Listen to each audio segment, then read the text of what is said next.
this hermeneutic paradigm of Hegel's thought. As I said, this is just a way to give you some kind of reference points in the secondary literature and the approaches in the secondary literature to see how people have read the science of logic, how they're reading the science of logic even to this day, and the central issues there, and then situate the reading you're going to get in this class in terms of those to be useful in terms of just so you know where I'm coming from, but also you know where the other avenues or other ways of approaching this text, what they can be. So let me start off this way, and then I'll get to some more of the details of what's in front of you. This is on, as I said, on D2L. So the system that Hegel holds, he calls speculative reason must construct, is, in order for precisely philosophy to be a science, a genuine science, is a system. And it's a system, as he famously put it in the preface to the Phenomenology, or he puts it in the Phenomenology as well, a system of absolute knowing. Absolute knowing. Absolute knowing is a form of knowing that comprehends the absolute, the in itself, the unconditioned, that is the ground of all things. Precisely what Kant told us we couldn't know anything about. So absolute knowing is a violation of the Kantian stricture straight off. Hegel knows that. Right? That's frankly, the project of the phenomenology, in a small phrase, right, is to demonstrate that we can actually know things as they are in themselves. Precisely what Kant told us we couldn't do. But we have to demonstrate that, we can't just claim it. That's why the phenomenology does what it does. So it's a form of knowing, absolute knowing is a form of knowing that comprehends the absolute in its full and complete truth rather than in merely representational terms. So here's always the contrast that Hegel will use, is between philosophical science, speculative science, those are synonymous terms for him, and representational forms of knowing. Representational forms of knowing. Representational forms of knowing are ways of knowing things. They're valid, they're fine, they're good. They're just not philosophical because they don't know things in their necessity. They know things in their contingent relations. And they know things in their contingent relations because they always are expressed in terms of narratives and images and symbols through representation, so a representational form of knowledge. So the real distinction that Hegel will always pretty much go back to all the time is the distinction between a speculative or systematic or scientific form of knowledge, way of knowing, and a representational form of knowing. So absolute knowing comprehends the absolute in its truth because it knows the absolute in the, as Hegel says in the preface to the Phenomenology, it knows it in the element or ether in which it properly lives, right? He adopts those Hegelian terms, element and ether. It says its proper element of knowledge is what? The necessity of the concept. It knows them in the concept. That's the true element and ether in which everything that we're going to know properly exists.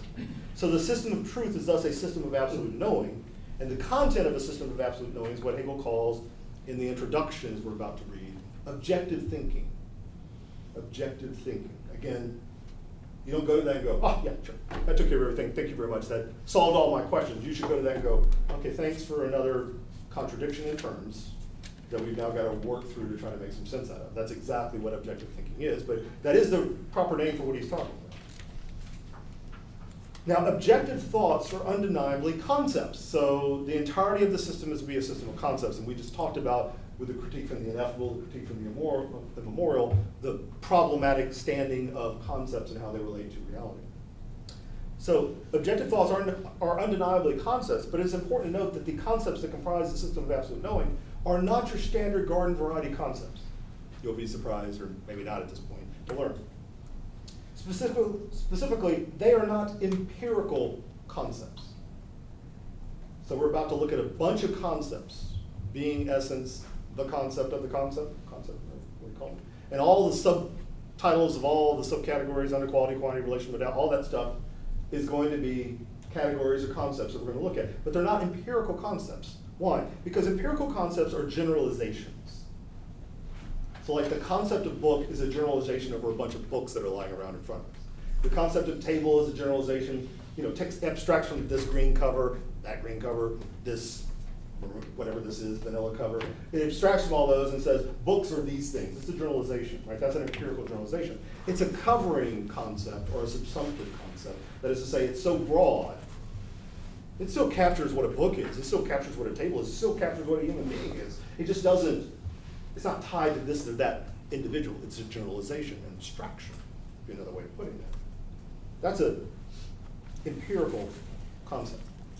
And Hegel's philosophy is a philosophy of concepts, but it's not a philosophy of empirical concepts. Okay, then what kind of concepts are they? Rather, like the categories in Aristotle or Kant, and that helps a little bit maybe, right? may help none, right? Because those may be as problematic as anything else. But at least we know a little bit about the categories in Aristotle, the categories in Kant. They're supposed to be the general patterns of which things must adhere to, must abide by in order to be at all. So, like the categories in Aristotle and Kant, the objective thoughts of the system of philosophical sciences are the foundational, they're the first order concepts that set down the rules that in turn set the parameters and thus make possible what it is to be a second order, an empirical or reflective concept. So there are no tables, there are no chairs, there are no books, there are no human beings unless they abide by those first order concepts first, right? Logically prior. You have to obey by the quality-quantity relation modality, for example. Otherwise, you can't be a thing at all. And once you are a thing, you can be a table thing, a book thing, a human thing. That all works at that point. But you can't be any of those unless you abide by the first order concepts, which are the foundational concepts. So empirical concepts abstract from objects. Speculative concepts, like we already see in Aristotle and Kant, categories in both of them, are the first order foundational concepts by which anything that is what it is. In this sense, then, the concepts of the system can be said, we can borrow a distinction from Husserl here, I did so last time, let me just come back to it.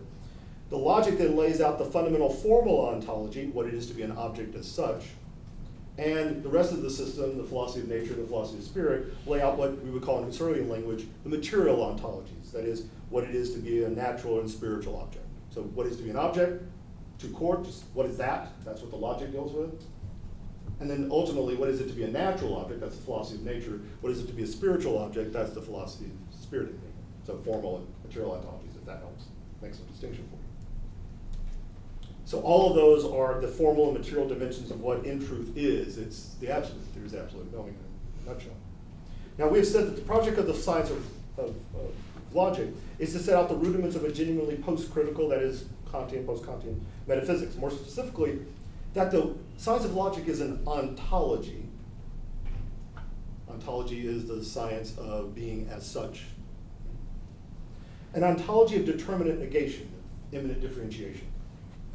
Now, by a post-critical metaphysics, I mean an account of the nature of reality, metaphysics, and specifically of being as such, an ontology, that has demonstrated that such a knowledge, namely knowledge of the absolute, is justified against any and all skeptical challenges. And not simply, as Hölderlin and Schelling had claimed, by an appeal to a special faculty that is supposed to be higher than reason itself, intellectual intuition. So when Hegel says this is absolute knowing, he means it. Right? It's not just an intuiting of the nature of reality, it's an absolute knowing of the absolute in itself. So absolute knowing, this is what Hegel scholars say to one another to help us make sense of these things, is both a mode of knowing, it's absolute knowing, it's absolutely certain, but it's also the object of what we know. We know the absolute in itself. Right? So absolute knowing in that sense. Now, saying what I just said is to enter into a contested interpretive debate about what's going on in the science of logic. Everything I just said about the science of logic and the status of its concepts and categories and whatnot is contestable. So I want you to be aware of that. And the way to think about that is to take a look at these paradigms that I've got laid out for you here, up here and also on D2L. So the real debate here is about the nature of the systematic nature of Hegel's thought and its metaphysical character. So you have, if you look at those as being the axes, right? Systematic, non-systematic, metaphysical, non-metaphysical, you get these four ways of thinking about the science of logic, but it's Hegel's philosophy in general. You can say whether it's systematic and metaphysical. You can say it's systematic and non-metaphysical. The names I'll come to in a moment. You can say it's non-systematic and metaphysical, and you can say it's non-systematic and non-metaphysical. So let's just talk our way through each one of those for just a moment, and then I'll talk a little bit about the representatives of each view. So the systematic metaphysical, let's deal with that one first. The systematic metaphysical is a view that says, look, we need to take seriously that it's a systematic project, and that is it's trying to bring together all of its concepts under a fundamental idea, just like the definition of a system in Kant was. And it's trying to precisely do that. And in doing that, it's also trying to give us the nature of reality itself. That's systematic metaphysical approach. That's what you're going to be getting in this class, right? So the reading I'm going to offer you is, I think, right, at this point, the one that's best borne out by the text. You tell me different as we go along. That's why I'm giving you these paradigms to think about. But I think the text best bears out that Hegel's ambition, whether that is philosophically cogent or not, is another matter. But he thought of himself, and I'm a historian of philosophy as well as a philosopher. I'm interested in what he actually thought about what he was doing. And I think he thought of himself as both a systematic philosopher and a metaphysician. Now, of course, what those things mean is a good question, but I think for purposes of our discussion, we can at least agree that by metaphysics during this period, they meant the nature of reality as it is in itself. There are variations on that, but that's ultimately what we mean by metaphysics. All right. Then we can also talk about the systematic non-metaphysical. This is really the battlegrounds for most people. Is it systematic metaphysical or is it systematic non-metaphysical? Most people these days will agree it's some kind of systematic. Right? The question is it metaphysical or non-metaphysical? So what's this strange thing called systematic non-metaphysical? Well, the systematic non-metaphysical says, hey, look, Hegel is a descendant of Kant, right? I just talked about that, and we would all acknowledge that he says that of himself. And what that means then is that we ought to read the science of logic like the table of categories are read in the first critique. That is, as conditions of the possibility of objectivity. Conditions of the possibility of objectivity, conditions of the possibility of intelligibility, where those two things are thought to be the same. Objectivity is the object as it is for us, and intelligibility, how we make sense of it for us. So we're not talking about how things are in themselves. It's not metaphysical in that sense. It's a set of categories. This began as category theory was the way it was initially put out. And you would say, well, here are the set of conditions by which things are what they are as they are for us. So the science of logic is a descendant of the transcendental logic in the first critique, which everyone in the systematic metaphysical and non-metaphysical camp agrees to. We just disagree about what the descendant really is, right? How does speculative logic differ from transcendental logic? Because transcendental logic exactly says what I just said. It says we have these set of the table of categories, quality, quantity, relation, modality, and that's the conditions for the possibility of objectivity itself. But that's objectivity for us. We're not making claims about the nature of reality in itself. And they want to say, systematic non-metaphysical wants to say, and that's exactly the way we should treat this book as well. It's just got a more elaborated, developed, argumentative entailment from one concept to another. Remember, in the first critique, we basically get a table of categories thrown at us, from logic, and then we say, that's the table of categories, that's the metaphysical deduction, right? That's the guiding clue, right, the label, Lightfine. When we get over to finding what's really going on is the table of categories from the table of logical schemes. There we go. We don't have a demonstration. Well, this is an 800-page demonstration, right? And strangely enough, it is about, look at the table of category, look at the table of contexts in the objective logic, quality, quantity, relation, modality. You'll find them all. So that's all it is, right? Don't get crazy. It's not about the nature of the reality itself. He says absolute, okay, fine. But he doesn't mean that in the absolute sense. He means that in the absolute as it is for us sense. That's the way that reading works. We'll come back to those, right, in the figures, Houlgate and Pippin about those. Non-systematic metaphysical says, hey, look, Hegel wanted to be a systematic philosopher, but in the end, not successful, right? Didn't really bring that off. So, yeah, he has that ambition. We all know that. We can read that in the text. He says that all the time. But what really happens in Hegel is you get a set of doctrines, right, metaphysical doctrines that are recognizably, Platonic in nature, and Aristotelian in nature, and Spinozistic in nature, Cartesian, whatever he might have gotten from. And you can see all those as the culmination of all those traditions. And really in this text, he's doing metaphysics as basically a project of, well, Aristotle talked about this, then Aristotle talked about that, and then Plato talked about this. And he's really picking up their doctrines and expanding and elaborating upon them. That's all that he's really doing. That's what, so, yeah, he had systematic ambitions, but those didn't play out. He's really a core metaphysician, really a rationalist metaphysician. He's really he's pre-critical, right? Pre-Kantian. He's like Leibniz, he's like Spinoza, he's like Aquinas, he's like Plato and Aristotle, whoever else you might want to go.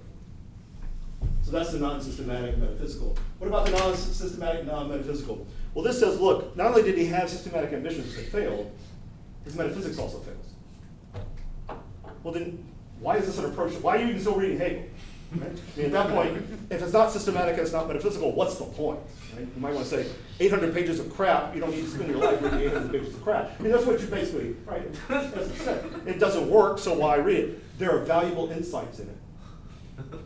there are nonetheless valuable insights to be derived from it, and we ought to derive those from it. So it's beneficial, it's edifying. It's the language that's used. All right, so those are the four approaches. Make some sense? Let's talk about the figures themselves. So Houlgate's famous for being a systematic metaphysical approach to Hegel. He's by no means the only person who has that view, and he's by no means the only person. He's a prominent figure in the secondary literature in English and in other languages. He's prominent in those languages as well, but he writes in English mainly. So Houlgate is famous for holding these claims, right? For that Hegel's work is at one and the same time the nature of thought, science of logic is the nature of thought, and the nature of being are one. And so we're talking about at one and the same moment the determinations of thought, yes, but also the determinations of being at the same time. That's the Houlgate approach. He's most famous about it, but a lot of us hold that view. Dieter Hinrich started this in Germany, by the way, if you want to go back and find other scholars. So there's other people you could cite here. I'm just trying to give you in the secondary literature in English people you can refer to. Pippin is an interesting case. Pippin has been for a long time now sort of the lead person in the non-metaphysical systematic view of Hegel. Now, he's more recently taken to saying, oh no, I think it's metaphysical too. So he doesn't like the non-metaphysical term, but if you go back and look at his Hegel's Idealism book, he very clearly is a non-metaphysical systematic reading of Hegel in the way I just described to you. Now, I think, okay, so here's where you come out with my prejudices against other people's views. He does say, Pippin does say in his most recent books, yeah, but Hegel is a metaphysician. And what do we mean by metaphysics? How we render the world, how we make sense of the world. Our making sense of the world. He likes that variation of it. Last time I checked, that's still for us.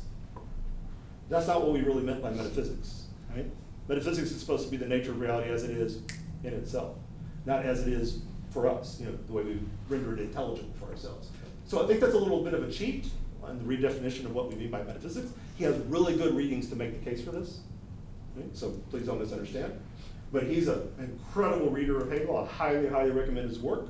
This is the stakes that's at issue there. I think he's still a non-metaphysical, systematic non-metaphysical reading of Hegel. Terry Pinkert is the other one in English who reads Hegel this way, except for his biography. He wrote a biography of Hegel, which is highly, highly recommendable. It's not that. But his own takes on, because he knows that historical Hegel actually didn't think that. But he's a descendant from, this came from Germany as well, Klaus Hartmann, who famously said, there's a non-metaphysical way of reading Hegel.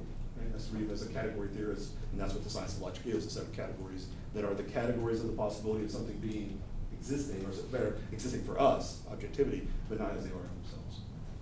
Fredrick Beiser is a really good representative of the non-systematic metaphysical. He's written many, many works on this period. They're all, I highly, highly recommend. He's a fantastic historian of this period. Much of what I did with the thought space comes from his readings of things, because I've learned immensely from him. He's fantastic. His book on Hegel is a real disappointment in this regard, because it really does look like this, right? It says, yeah, he wants to be systematic, but come on, he can't do it. So here's the stuff that's the doctrines we all recognize from the historical tradition of metaphysics, and here's his take on those. So he's a metaphysician, but he's a non-systematic metaphysician. The non-systematic, non-metaphysical approach, why still read Hegel, is personified these days best, I think, by Robert Brandom. Right? So Robert Brandom has famously written, he's an analytic philosopher, philosophy of language in particular, but he's always given these lectures for years and years on the phenomenology of spirit down at Pittsburgh, and he finally published the book, it's called The Spirit of Trust, about the purports to be commentary on the phenomenology of spirit. I would never recommend that book as a commentary on, frankly, anything, but certainly not on the phenomenology of spirit, because it doesn't comment on the phenomenology of spirit. I mean, he says he is, but I can't make heads or tails of it having anything to do with the text. It's a really great account of his own philosophy, right? But the thing he really loves in Hegel, the thing he thinks is valuable, and the thing that's salvageable from the wasteland that is Hegelian system, is recognition. Particularly mutual recognition. So he'll talk for days about recognitive practices, right? And that's what we're really aspiring to with our concepts. We're aspiring to be recognized by others, to have them understand what we're doing. Incredibly important philosophy. I don't really know how much Hegel's there, but okay, it's a development of Hegel, but he seems to be the best candidate for saying, here's what we're talking about. Now what I'm trying to do in the non-systematic, non-metaphysical approach So what I tried to do in this description is talk about, well, what does that mean about objective thoughts, right? So the non-metaphysical, non-systematic approach says the thoughts aren't objective and they're merely subjective, right? That's all they really are. They're not, they purport to be objective, but they're really just subjective thoughts. The metaphysical, non-systematic approach, right, like Beiser and Brandom says, you know, these are subjective, valuable insights, we ought to take them. Beiser says, well, these are objective, that is historically warranted. This is part of the metaphysical tradition. Right? And that's why we ought to think of their objective in that sense. They're objective relative to the history of metaphysics itself. They're objective thoughts in that sense, but they're not really about the nature of reality. They're about the history of being able to think about the nature of reality. The systematic non-metaphysical says they're objective thoughts, whereas objective really means the subjective conditions of objectivity. So the Kantian way of taking objectivity. And then following the systematic metaphysical approach says, you know, kind of flat-footed, sorry. They're objective because they're really about the nature of reality, and they're our thoughts. And that's because the two are one. Now, anyone who holds this view, right, the systematic metaphysical view, has to give an account of how in the world thought and being are one, because as we all know, thought and being, last time I checked, don't look like they're one. Right? Just because I think it doesn't mean that's the way the reality is. That's ludicrous to make such a claim as that. So it's got a really hard to swallow core premise or core thesis, if you want to think about it that way. And we're about to see Hegel say that. In the introduction, he says exactly that, or I'll show you where he says exactly that. That is a hard pill to swallow, but I've tried to address that, he says. He'll give you one version of how he addressed it in the introduction in the piece we read for next week, with what should the science begin, what must the science begin. He gives a slightly more expansive answer to that question, so we'll come back to that question. All right. Those four paradigms, yeah, make some sense? Yeah, it's just a very quick clarificatory question about what non-metaphysical means here. Yeah. So for Pippin, it's an interpretive claim that he's reading Hegel and it's coming out, Hegel's not a metaphysician. Brandom, as far as I know. So let me just stop you there and get the Pippin correct for a moment, right? Because there's Pippin 1, Pippin 2. Pippin 1 is like Hegel's idealism book, which is really what spawned a lot of this stuff. It's a fantastic book. I highly recommend everyone read it. There it's very clear that he's a non-metaphysician. He does not think that any of these thought determinations of the logic, any of these categories, concepts in the logic, are actually talking about the nature of reality. They are like Kant, talking about what it would be for something to be an object for us, right? And for us to be self-conscious beings. That's the apperception thesis, as he calls it in that book. And that's what it's about. Pippin 2 is saying, oh, wait a minute. I know I've been read as a non-metaphysician, but really I do think it's metaphysical, because there's lots of passages I know, like we all know, we can all see, where he says stuff like logic is metaphysics or metaphysics proper. Well, then we need to think about what does metaphysics really mean, and he gives this reinterpretation, my view, reinterpretation, of what it means to talk about metaphysics, not the nature of reality itself, but how we make sense of reality. So, sorry, just want to. But for both, it's an interpretive reading he's taking out of Hegel. But for Brandom, and this is based on my very brief knowledge of it, but also the way that you phrased it, is that it's not necessarily that Hegel's not a metaphysician, it's that Hegel's doing metaphysics, and that's a failure. And so what we're taking, my reading of Hegel is like, you can't read him in either of those two ways, or as non-systematic, because it's not a success or failure, it's just not valid. I mean, if you ask Brandom, is what you're saying Hegel? He would say yes, okay? He would say yes. I think this is what Hegel is about. And then you would say, well, what about all this stuff? And he would say, yeah, but that's not the stuff that's really philosophically cogent in Hegel. So that's his way of demoting certain things in Hegel. I read it more caustically, I admit this, okay, as a salvaging project. He's going in, I mean, Alan Wood is really good about this. Alan Wood just frankly says, this is a ship that crashed, right? Systematically and metaphysically, crashed on both accounts. And there are things to be salvaged from it, and we ought to take those things on from it. So there's this, that, and the other thing. I think that's really what the best way of understanding what Brandom, despite his own self-understanding, self-delusion it might be, but his own self-understanding is, right? That this isn't Hegel, right? This is an idea you've taken from Hegel about recognitive practices. Axel Honneth does this as well, by the way. It's the same thing. It's salvaging from Hegel's. What's to be found in the wasteland, the waste, the wreck of Hegel's project. Recognition is to be salvaged according to Brandom. And so he sees himself as rereading Hegel through the framework of recognition and what mutual recognition would ultimately be, and that's why he's a reader of the phenomenology, right? He doesn't really give a reading of the science of logic because he thinks this is all preposterous crap. That's what I thought. I just wanted to confirm that was this. Just as I say, they come out with a book on the science of logic and tell me what it is. Don't think there's recognition in this book. I could be wrong. Sure. Like follow-up question from that.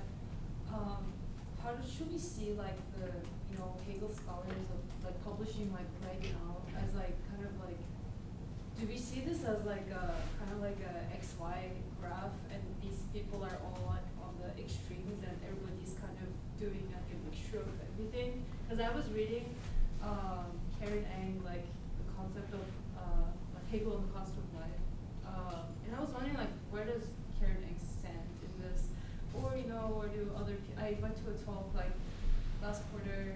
I don't remember the name. He works on like the Hegel's philosophy of nature, and he seemed like he's trying to find a place. I just wasn't sure like how do I think of like individual scholars versus like the big names. Yeah, I think you can treat this as an XY axis. These are the extremes, right? So they're clear. This is what I want you to do to frame. So the real domain that most people work in are somewhere around here, right? They tend to be more up really in this debate now, these days, right? That's the central debate, is between a systematic non-metaphysical versus a systematic metaphysical. That seems to be where the literature is these days. Not that long ago, when I was going through grad school, this is where most people were at, right? Non-metaphysical, non-systematic. Even older than that was, oh, it's not systematic, but it's definitely metaphysical, right? So let's look at it as a descendant of Aristotle, let's look at a descendant of Aquinas, that kind of thing.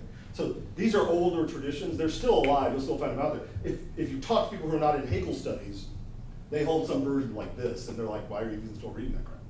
Right? You've got to make a case for why you still read that crap. Others will say, oh, I know why you read it, because it's answering certain metaphysical problems, like we've always had, right? How do you do individuation? How can you talk about determination? These are fundamental metaphysical issues. Hegel has contributions to make about those, but forget the systematic side. Nowadays, it really is, a pitched battle, if you want to put it in those terms, between systematic metaphysical and systematic non-metaphysical. And people are not in one of the other camps. You'll find most of them are somewhat closer to this side, somewhat closer to that side, reinterpreting what it means to be systematic, what it means to be metaphysical, non-metaphysical, all that kind of stuff. Is that useful? I guess I'm wondering, like, are they trying to like be over this debate, or are they trying to make it more complicated? And this is like a really abstract question that we don't need to talk about. Well, some of them, like any interpretive paradigm, some of them are challenging the paradigms themselves, and that those are exhaustive paradigms, we need to get past them, right? Some have done that.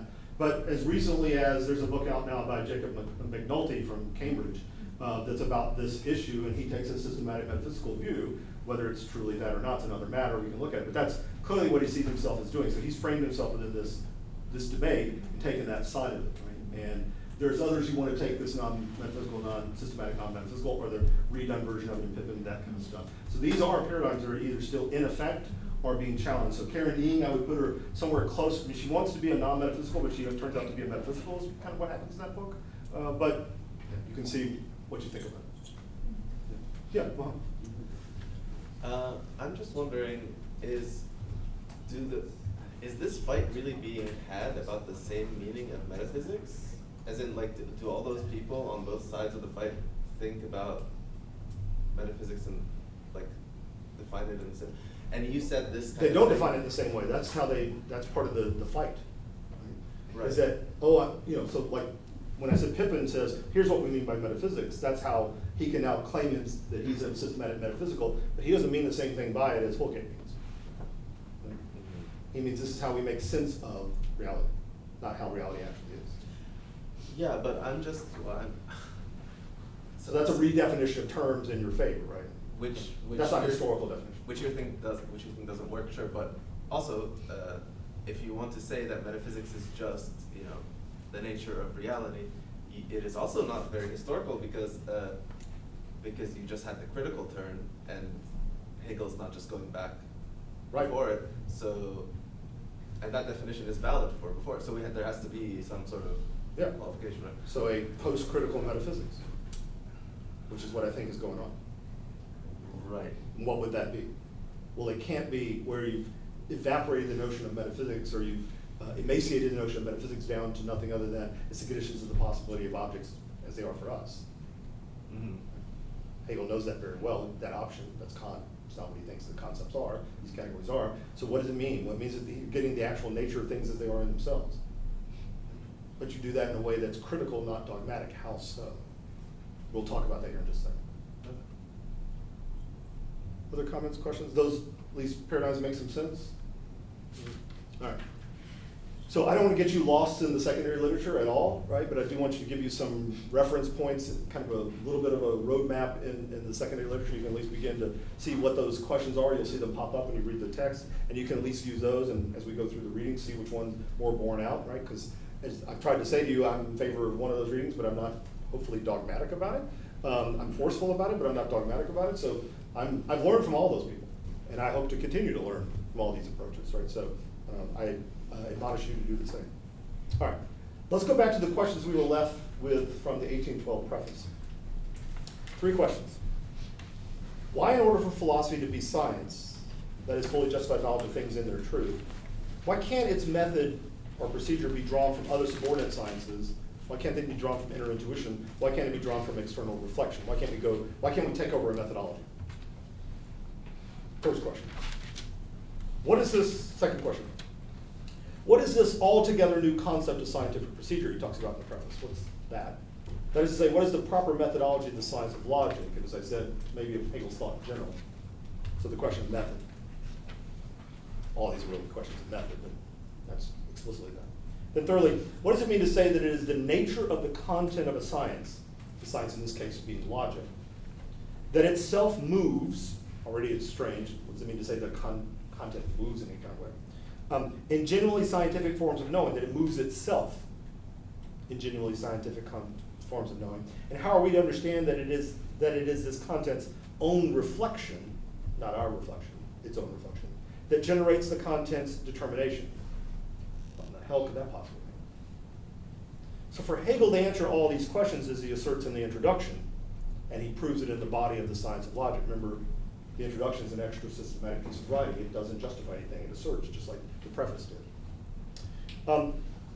Lies in the relationship between 3 ideas that form what I'll call, he doesn't call them this, but what I'll call the methodological strictures of Hegel's thought.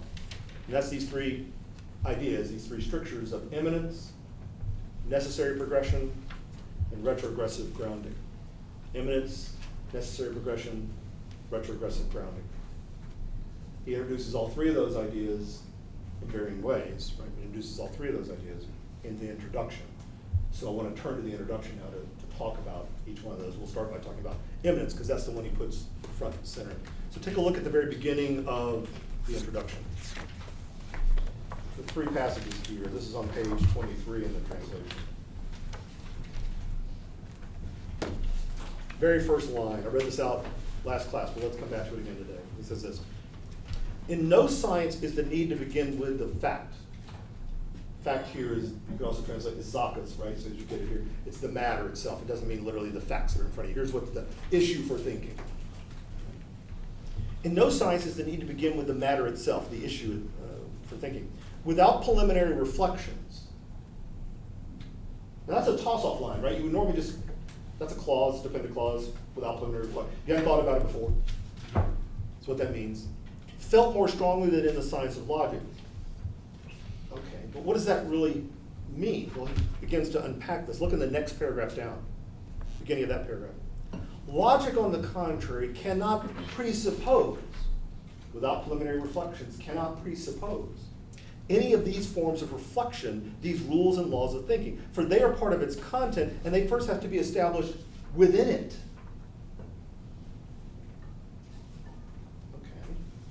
Then look at the, about halfway down that paragraph, the line begins, likewise its subject matter. You see where I'm at? Likewise its subject matter. Likewise its subject matter, thinking, and more specifically, conceptual thinking, is essentially elaborated within it. Its concept is generated in the course of this elaboration and cannot therefore be given in advance. No preliminary thinking, no presuppositions can be allowed. It can't be given in advance. What is Hegel saying here? Logical science answers to a single fundamental demand, that the movement endemic to its content, whatever that's going to mean, but however that movement's going to take place, that the movement endemic to its content be what moves the science, be that from which its progressions derive, not by any rules or procedures or preliminary reflections that are imposed upon it. This is the demand of immanence. We can't presuppose anything. Hence, it is the movement of the content itself that lays down, gives rise to, we don't know how that's going to work, but it's got to be the content itself doing it, gives rise to the structure of its movement, its methodology, its determinacy. Concreteness comes not from us doing something and imposing something upon the matter itself, but the matter itself doing it itself. So the methodology, this structure in this sense, is thus intrinsic to or immanent within the content. It is not imposed from without. So you don't impose form on matter. Right? There's not a matter to be thought about and we're going to rein it in and think about it in terms of these principles or these rules or these forms or whatever we have. Hegel's claim is that in no other science is this felt more strongly, it's felt here most strongly, but it's in every philosophical science, is that it can't presuppose anything. It has to be, in a word, immanent, or in another word, presuppositionless. It can take literally nothing for granted. Now look, this is going to be the absolutely most difficult thing to do when we read the book. Because we come with a bunch of prejudices and presuppositions. Every last one of us does, and we'll have them when we didn't even know them. Let me give you the most blatantly obvious one because we're going to hit it pretty quickly. We're going to say, oh, being vacuous, empty, it's nothing. Oh, nothing. Nothing, so nothing is vacuous and empty, but it is, so it's being. Oh, look at there, being and nothing, flip back and forth between one another, so that's becoming. I just give you a really cheap version of the introductory account. But we got to becoming, right? So we're going to talk about becoming. Becoming is going to say, oh, that has two moments, right? Coming to be and passing away. Cool. Makes sense. We got it. Except for you and I only know one way for coming to be and passing away to operate. That is under time.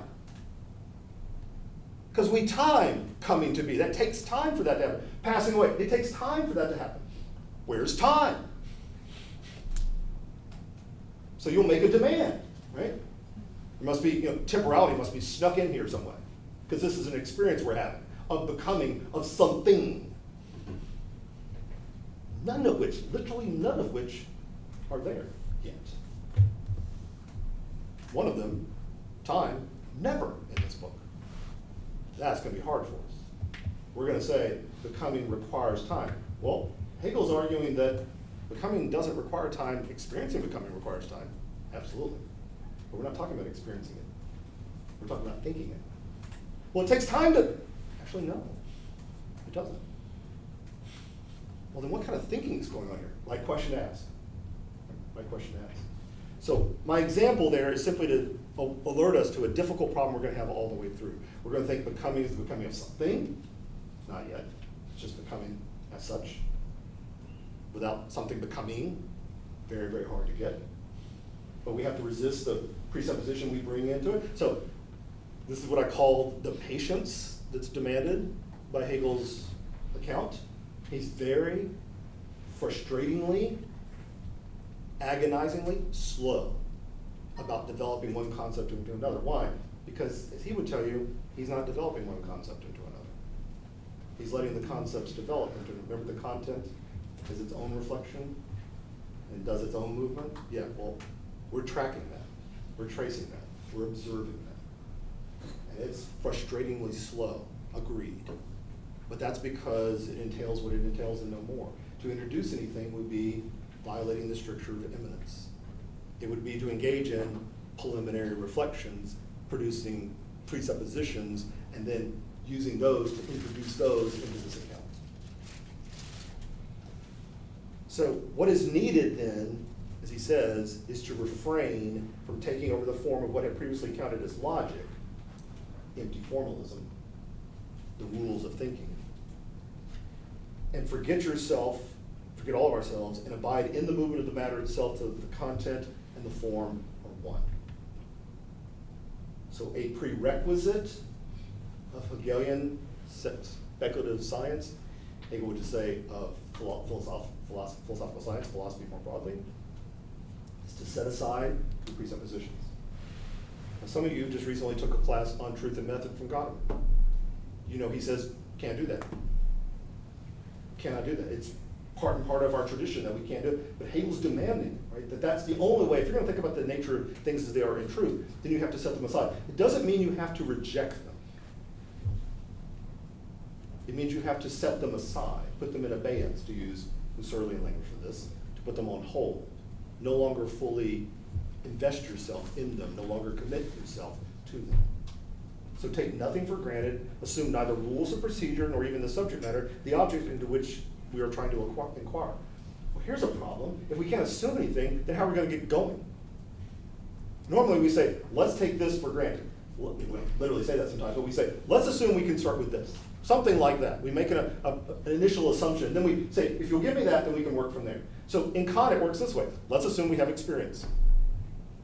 Kant never once argues for experience. He says, let's take it for granted, the fact of experience, like he does in the second critique and talks about the fact of reason, the moral law. Right? So these are facts. And then the question is what? Well, what are the transcendental conditions of possibility that make that fact possible?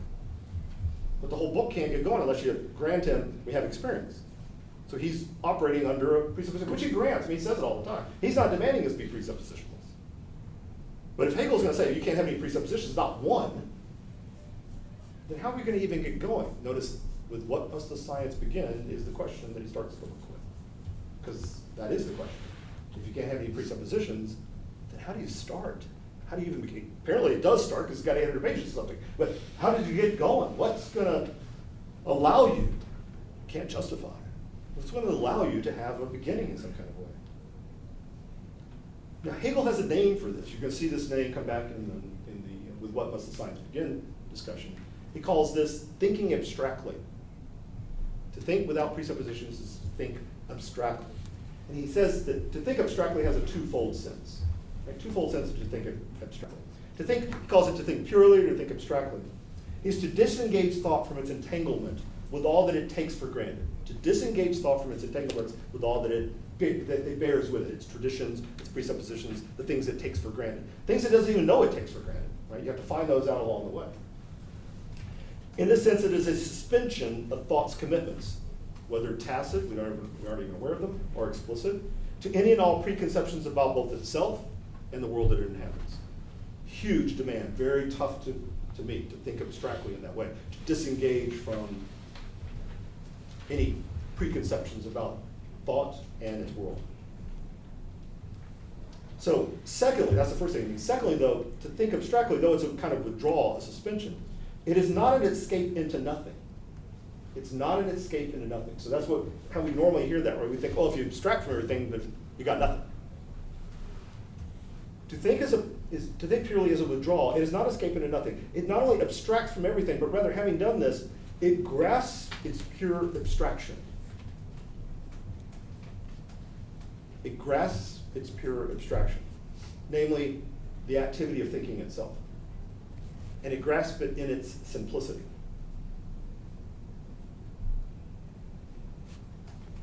Now we'll come back to talk more about that, because that's one of the things he's going to talk about in the with what must the science begin. But he's going to say, and here's the conclusion to an argument he's going to lay out there. So we'll see where that argument actually works or not. Is that to think abstractly is to think the activity of thinking in its simplicity. And the activity of thinking in its simplicity is nothing other than pure being. Pure being.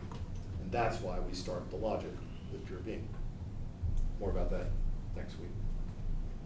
What all of this suggests, though, is that there is a commitment in Hegel, a stricture, as I've called it, a methodological stricture that acknowledges the demand of methodological immanence. Methodological immanence. It suspends all that might serve as preconceptions, both about the nature of the object it seeks to examine and the procedures to be employed in justifying it, and instead faithfully to observe the way in which the matter at issue develops wholly of itself, and that's how it itself demands to be thought. So strictly speaking, Hegel doesn't have a method. Because the standard conception of a method is something that you have and then you impose it on things. My methodology is to abstract from things to see their generalities. Valuable method. Use it. Go for it. Wonderful. My method is to examine things in their empirical density and detail. Wonderful. Great. Go for it. No problems from Hegel. Just don't think that any of that's going to give you philosophical knowledge, because it can't. Philosophical knowledge demands. The requirement of philosophical knowledge is that you set all those preconceptions aside and you attend to the movement of the concept, the content itself. and nothing more, nothing less.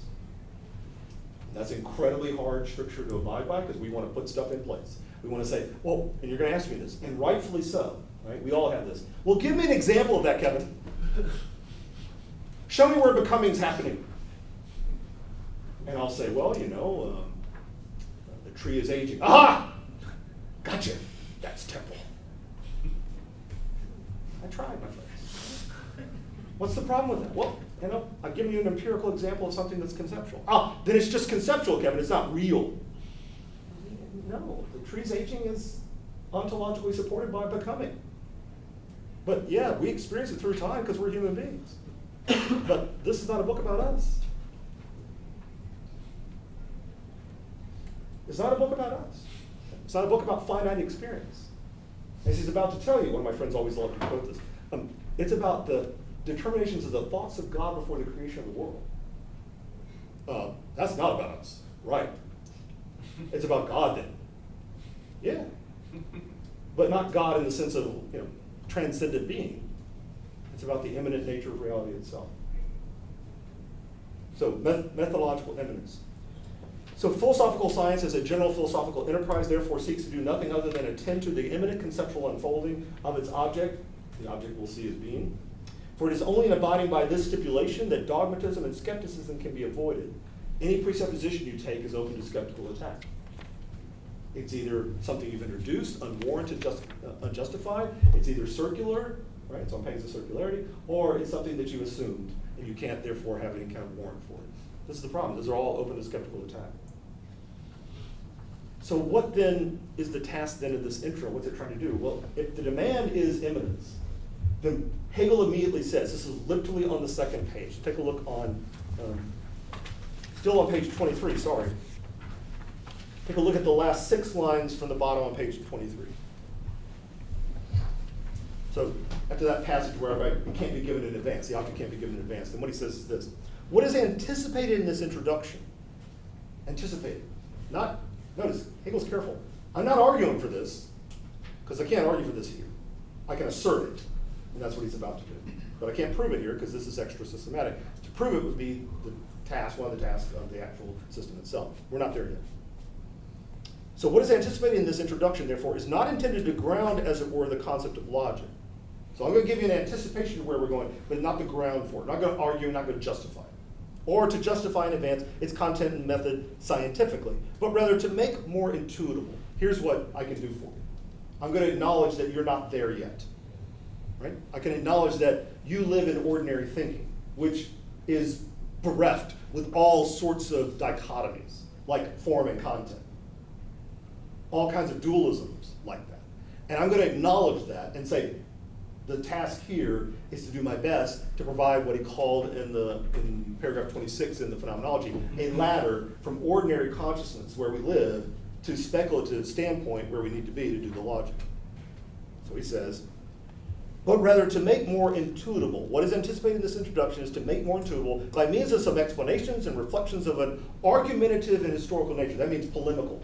Right? I'm going to do some polemics here. I'm going to do some references to other philosophers. I'm going to show how this route is advantageous over against them. But that's not a justification of it. It's just to help it be more intuitable for you.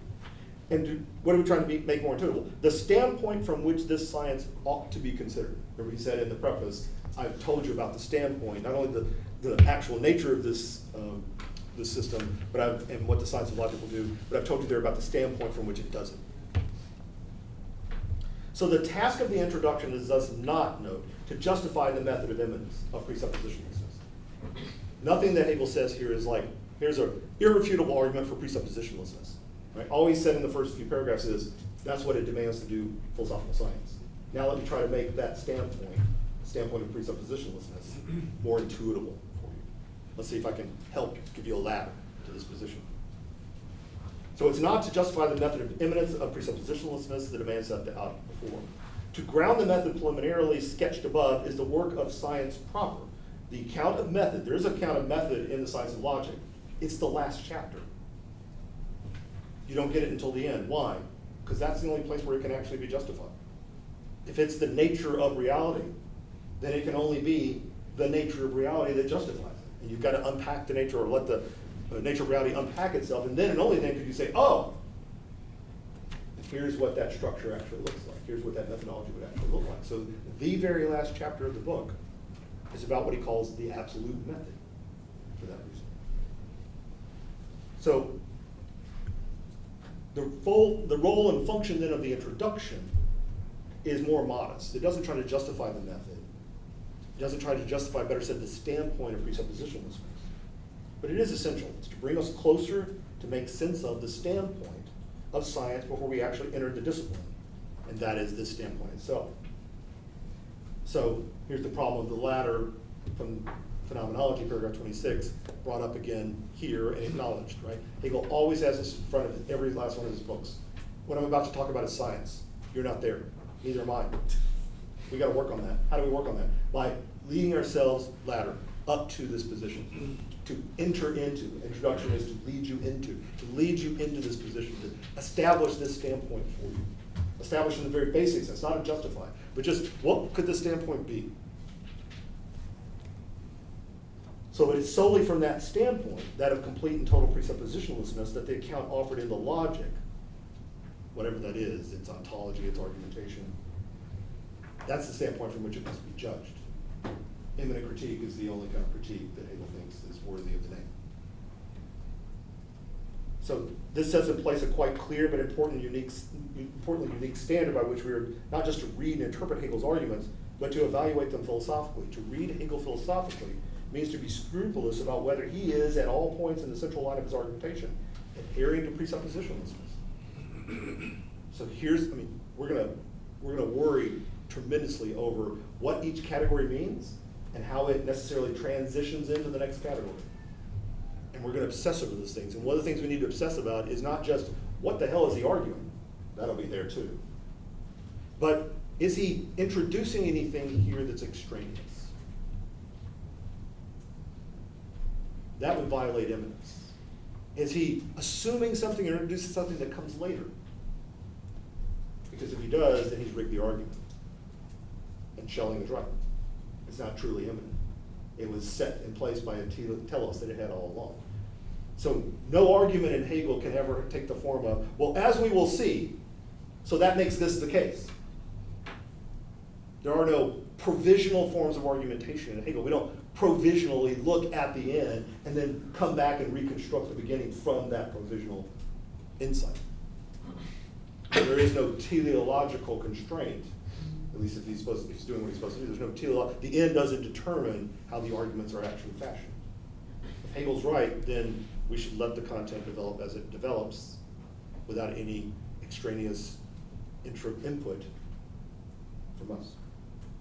So if Hegel in any way draws upon extraneous considerations, the inherited metaphysical tradition, or even simply the desire to move on, say the quest for certitude, then he has violated that stricture of immanence, and as such is rightly to be charged or critiqued as betraying the core commitment of thought to think abstractly, to think purely, and that means nothing less than to think critically. It's constant to think for ourselves, without our apron strings attached to the tradition. But that also means that what we cannot do is criticize his argumentation from the vantage point offered by some set of presuppositions or a theory that is not committed to presuppositionlessness. This is the frustrating thing with Hegel, probably the most frustrating thing with Hegel, right? Is you want to say, aha, I think he's wrong about that. We all will have that moment. You'll have many of those moments in this class, right? Where you're going through a particular transition or a particular concept you're trying to understand, and you'll say, he's got that one wrong, I think he's mistaken about that. And the first thing you ought to do at that moment is say, okay, why do I think he's wrong about it? Okay? And if anything in your why, the rationale, the justification you can give for why you think he's wrong, involves extraneous imposition of things we're not there yet, then you've just failed the test of immanence. You've introduced something that's not in play yet, and therefore can't be used as a justification for finding him wrong. What you can do is say, wait a minute, he says this entails that. But the only way that entailment can work is for him to assume something that he's either not said or he said later. So there's a suppressed premise, or the conclusion is already presupposed. That's a valid form of critique of Hegel every single, he's inviting it. Okay? He's the one who's told you, Hold me to that test. These have got to be imminent deductions. If they're not fully imminent, then I failed. Now, what's the obstacle for us to be at that standpoint of pure eminence, presuppositionlessness? Well, he tells you this on page 24 and 25. He says right at the top of page 24, take a look at it there. He says there at the very first line of page 24, whenever logic is taken as a science of thinking in general, it is thereby understood. So notice, be careful with what he's saying. It's thereby understood. Whenever it's in general, that's Hegel's favorite term for, like most people take it. That's a red flag, right? Just about every time he says that in general line, you want to go caution, right? He's telling us how it's normally done, and you can bet pretty much every time that's not how it's going to be done here. So whenever logic is taken as a science of thinking in general, it is thereby understood that this thinking constitutes the mere form of a cognition.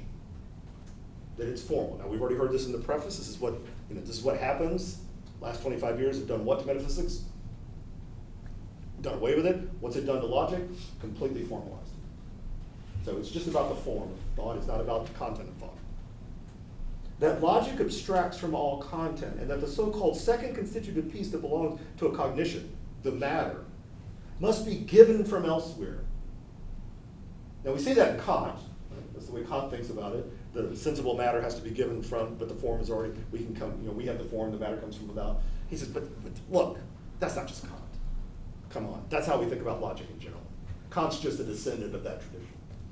He's an inheritor of that received wisdom about how logic operates. Logic is about rules and forms of thought. It's not about the content of thought itself. Hence, that logic, he's still explicating what the standard view of logic is, the received traditional view of logic is. Hence, that logic, as that from which this matter is completely independent, can give only the formal conditions of truthful cognition. So open up your rule books, open up your logic books, what you'll find are rule books for truthful cognition. What they can't give you is truth. Right? What's logic about? We still tell people validity. Can it give you soundness? No, that's what the world has to give you. So Hegel's invoking that standard conception of what logic is. Logic is about valid inference, not about the soundness of those premises or the conclusion. It's not about the content. Because why? The content comes from the world. It doesn't come from logic. Logic is a form, and only form, of cognition. But does not itself contain real truth. There's validity versus soundness. It's a way of rephrasing that same distinction. Nor can it even be the way to real truth. It doesn't guarantee truth. You can have all sorts of formally valid argumentation that are unsound. Because the essentiality of truth, the content, lies outside it, lies outside logic. Now, that paragraph is a distillation of the formalism of logic that's the inherited, traditional, received, here comes the word, presupposed conception of logic. You can imagine that if we tried to read this book with that conception of logic, we would not only be disappointed because the first chapter and the rest of the chapters up for 500 pages don't get us even those basic rules that we're talking about. But also we'd think, well, this is all gibberish because it's really not about reality. It's not about real truth, logic. It's not about real truth.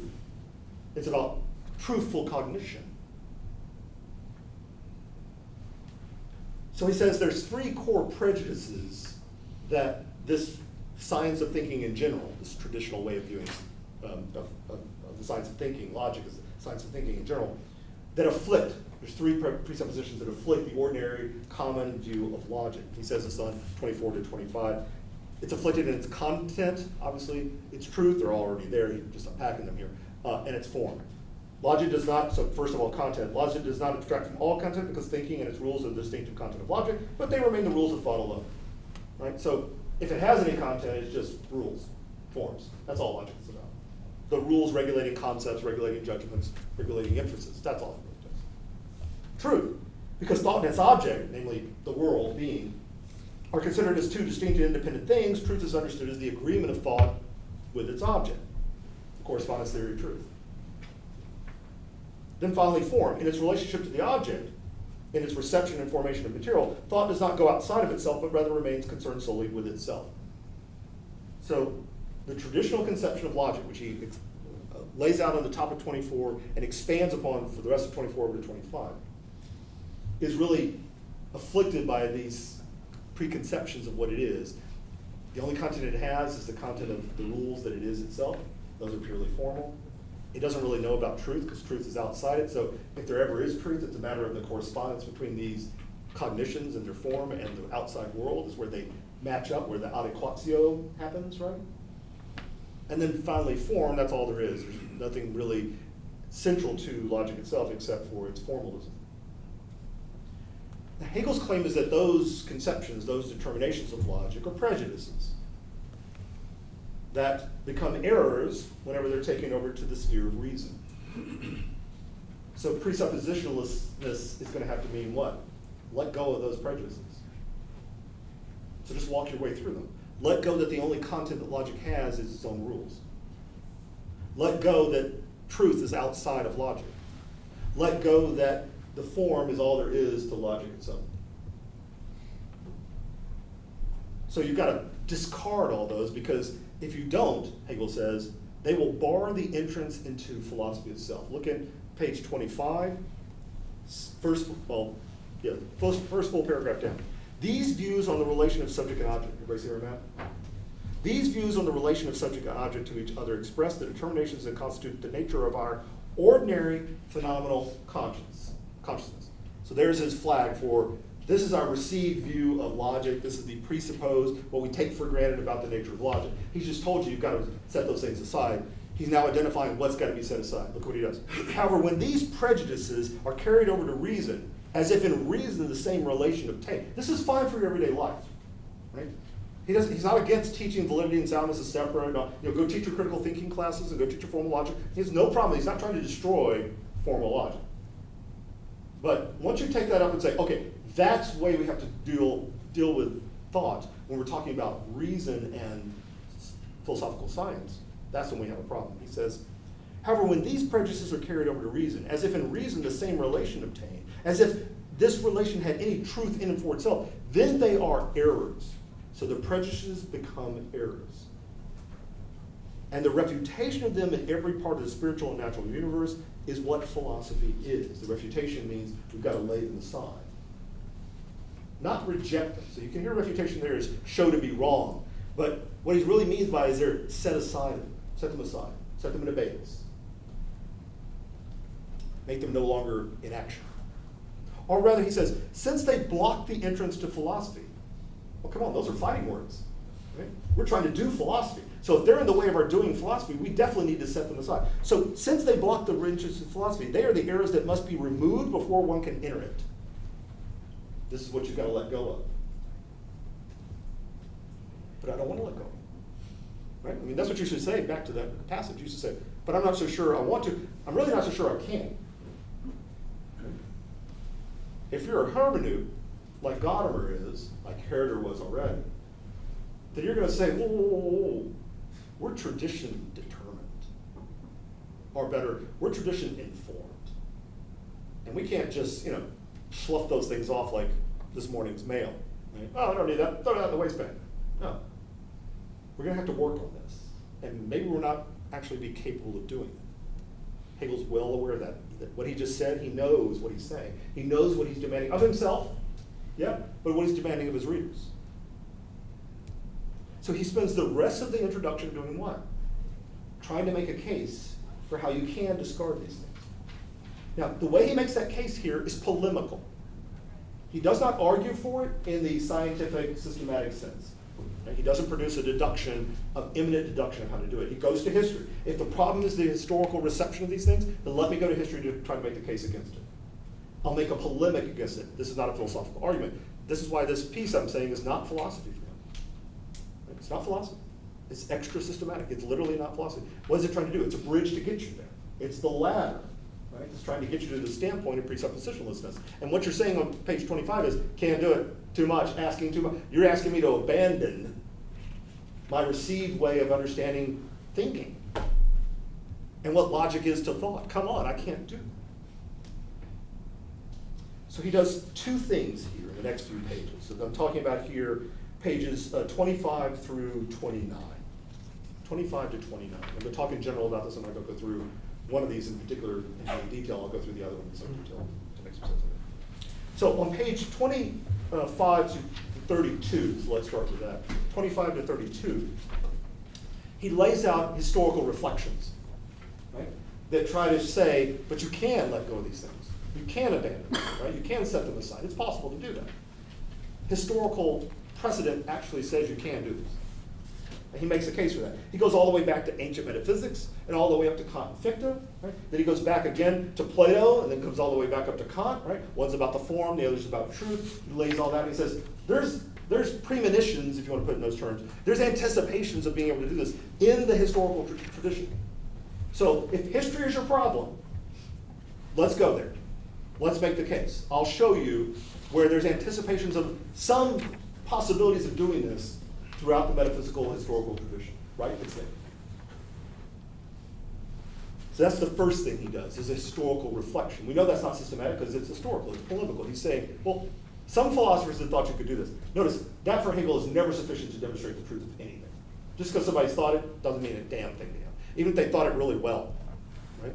He does not respect, he doesn't think we should respect, just because someone said it. It's really important what they said. We ought to examine it and interrogate it, but that certainly doesn't guarantee its truth value. So Aristotle once said, is not an introduction to truth. It's an introduction to what Aristotle claimed about things. You ought to investigate. Those are incredible things to investigate, but that's what you ought to be investigating. But then on page 28, I'm going to look at this one a little closer. Page 28, he says this. This is the first full paragraph down on page 28. This reflection, this historical reflection he's been doing over the preceding pages, taking up from ancient metaphysics, Plato, all the way up to Kant, in two strands, right? Let's follow both of them through. This reflection brings us to a statement of the standpoint from which logic is to be considered. So here's what we've been waiting for, right? We want to know the standpoint. We know the standpoint is presuppositionlessness. But now we're going to get a statement of it. We're going to get a declaration of what it actually is, how it looks, elaboration of it. Of how this standpoint differs from previous treatments of this science and is alone the true base on which the science is to rest in the future. And you think, finally, right, we're going to get it, cool. Then he says, in the phenomenology of spirit, oh, come on. Because you know that's not it. Right? He's not going to go back and say, read this other book, because that's where it is. And, you know, this is the introduction of the science of logic, right? So we don't need to be reading the phenomenology, we need to be reading the science of logic. So, you know, what's going on? He says, in the phenomenology of spirit, I have presented consciousness that progresses from the first immediate opposition of itself and the subject matter to absolute knowledge. That's his one-sentence distillation of the entirety of that 400-page book. That's what that book did. Okay. This path traverses all the forms of the relation of consciousness to the object, and its result is the concept of science. Again, another one-sentence distillation of the entirety of the phenomenology. There's no need, therefore, isn't it not? There's no need, therefore, to justify this concept here. So now you're telling me I do have to read the phenomenology? Apart from the fact that it emerges within logic itself, so there's a little anticipation of where things are going, we'll get back to that point too. It has already been justified in the other work. Oh, crap, now I do have to read the phenomenology. And would indeed not be capable of any other justification than is produced by consciousness, as all its shapes dissolve into that concept as into their truth.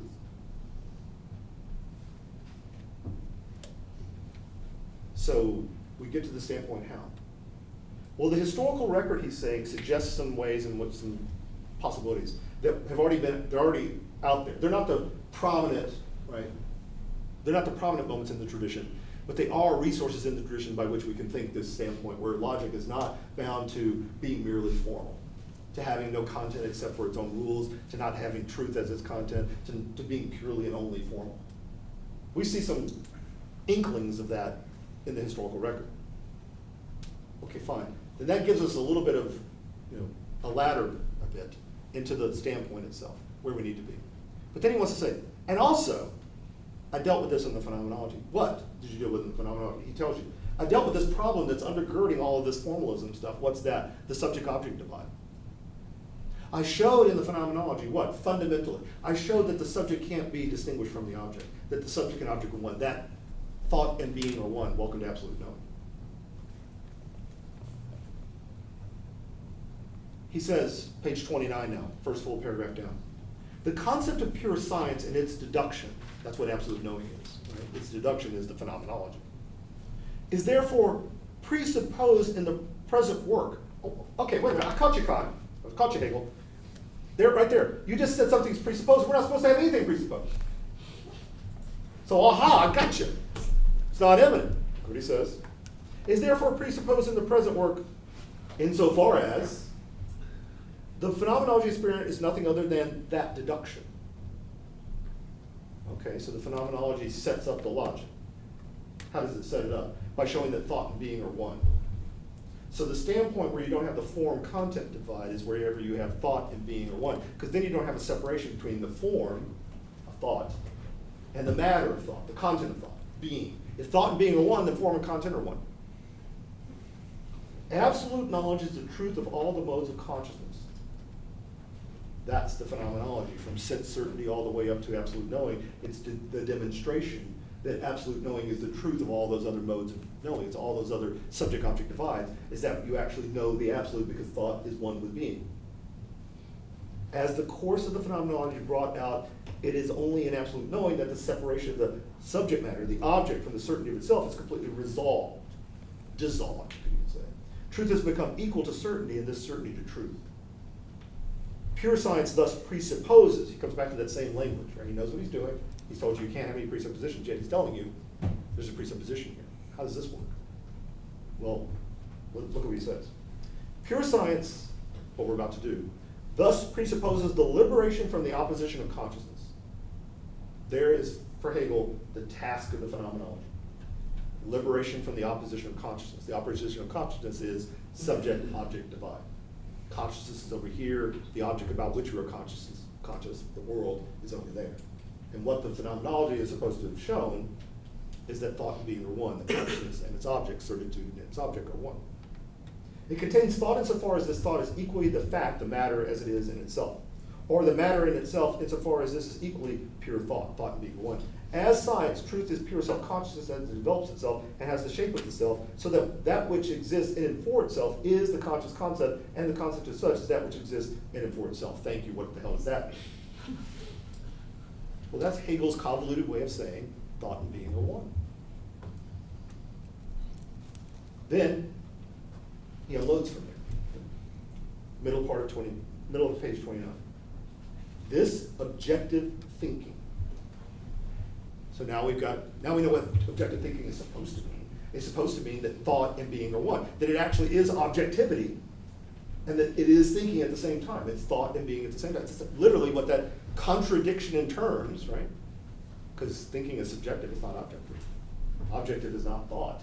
It's what we think about. But it is, they're one. This objective thing. It's another word for him, it's another phrase for him for absolute knowing. To know things as they are in themselves. Is thus the content of pure science. Drop to the end of that paragraph. Accordingly, logic is to be understood as the system of pure reason, as the realm of pure thought, objective thinking.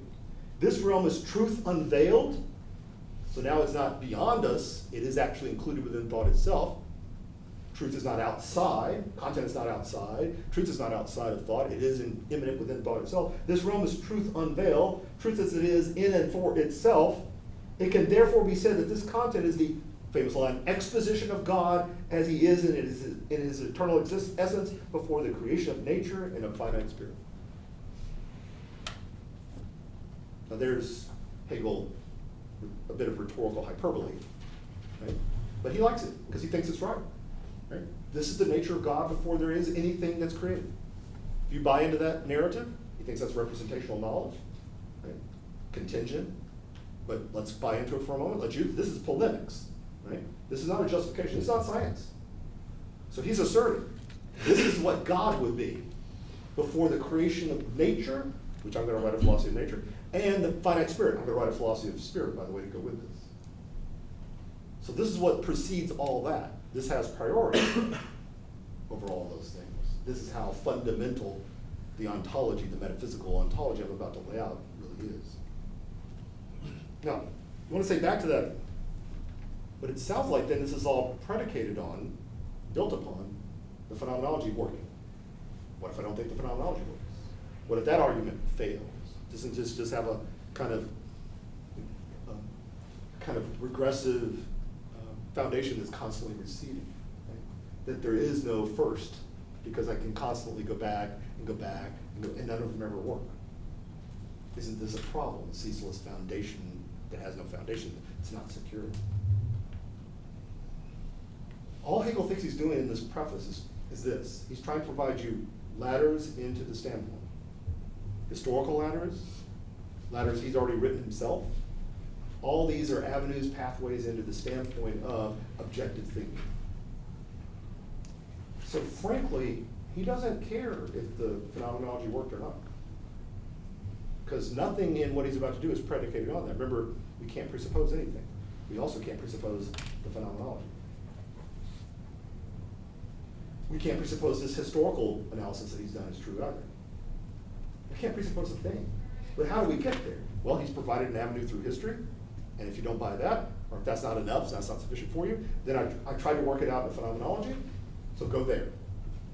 Or, as he's about to tell us in the next section that we're going to read, you could just, think purely. If none of that works for you, here's another avenue. Think purely. It's something you can resolve to do. It's something you can absolutely abstract yourself from your commitments, and you'll be at the same place. You mean I don't have to go through the phenomenology? No. But if I do that, where do I end up? Pure being. Where do I end up if I go through the phenomenology? Pure being.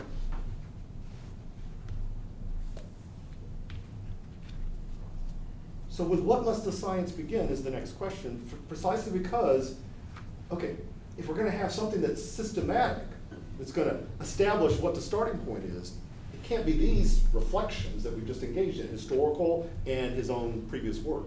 You can't appeal to those. So those can't be the answer to the question. But if the phenomenology works for you to show, oh yeah, absolutely, no, got you, understand, so we're in objective thinking, good, we're there now, I got it, I'm at the standpoint. Or if these historical considerations work for you to get you from the ordinary conception to the speculative standpoint, good, they work for you. But if none of that works for you, I still owe you a systematic account. I still owe that to you. Okay, fine. Then, what's the final thing he talks about here? We'll take a look at what he says on 33.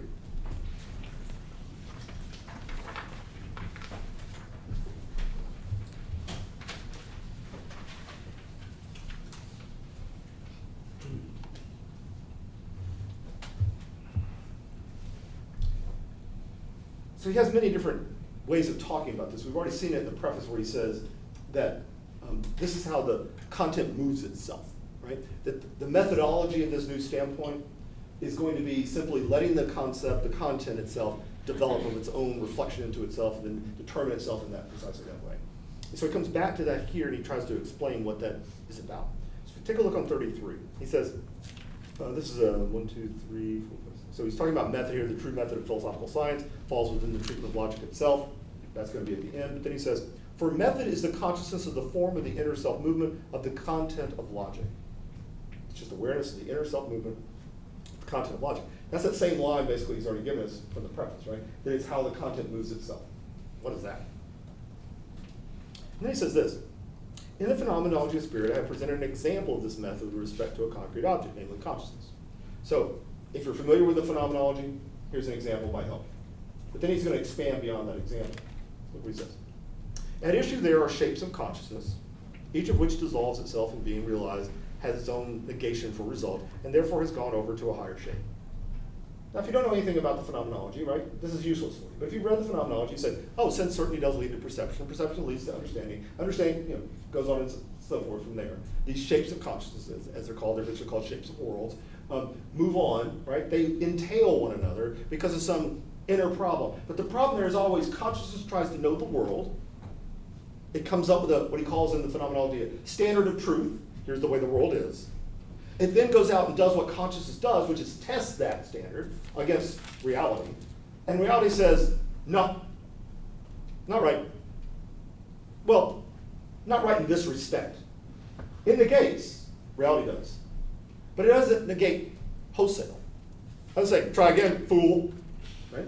You're wrong completely. No, it says, you're wrong, but you're wrong in this respect. Consciousness learns. Oh, I've got a new standard of truth. I'll incorporate what I missed.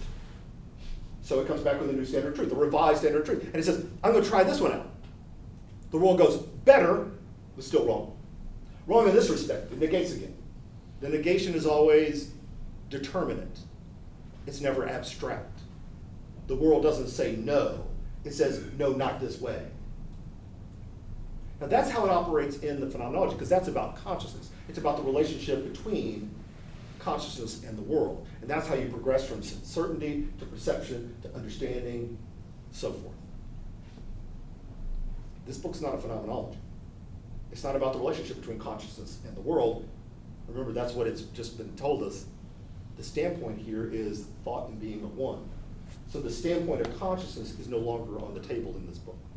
But look at what he does with that conception.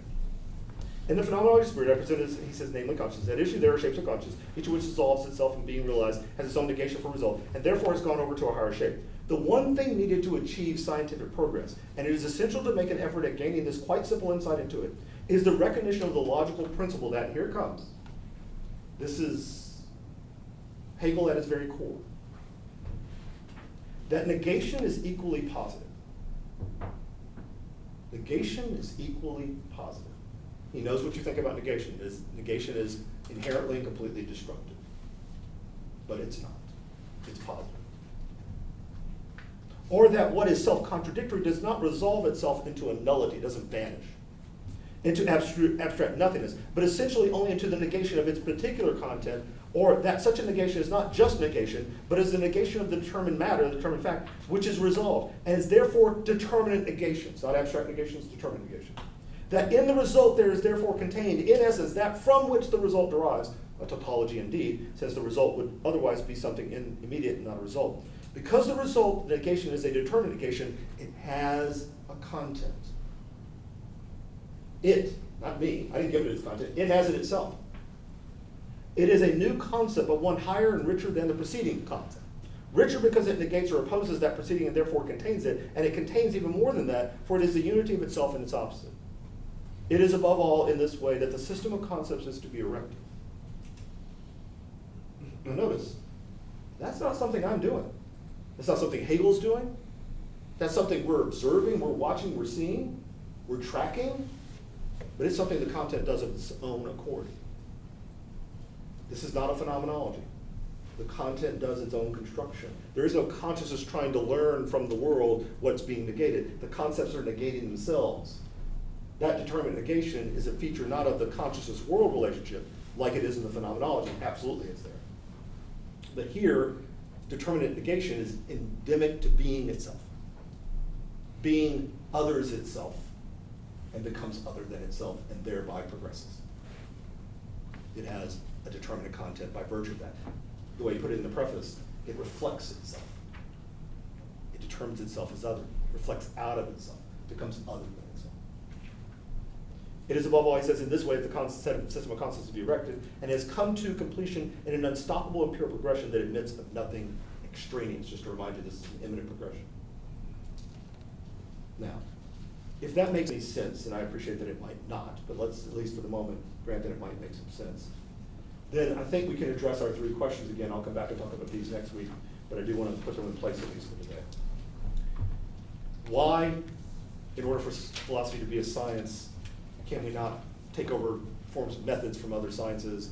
Why can we not rely on inner intuition? Why can we not rely on external reflection? Presuppositionlessness, that's one. All of those, taking over methods and objects, taking over in what's given to us through the assurances of inner intuition, what's given to us by external reflection, all of those open us up to the skeptic's attacks.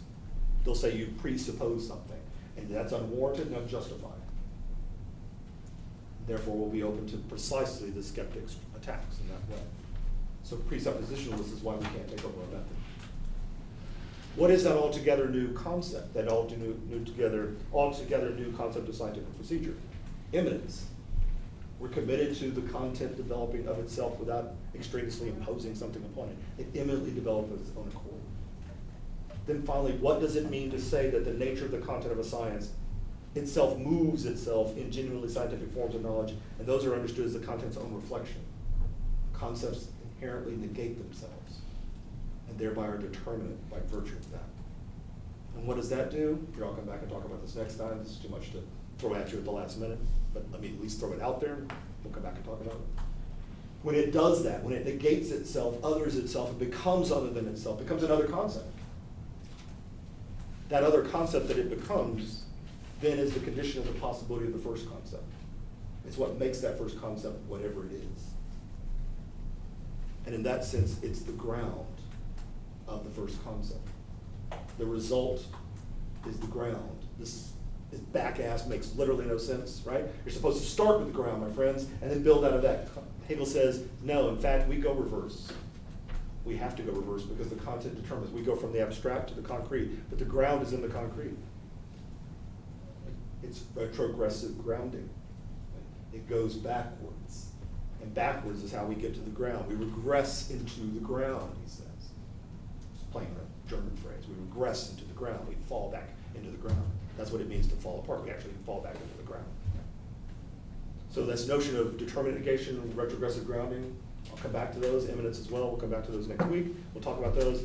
And then we'll pose this question. Okay, what does the science begin with? And we'll see that these questions are there.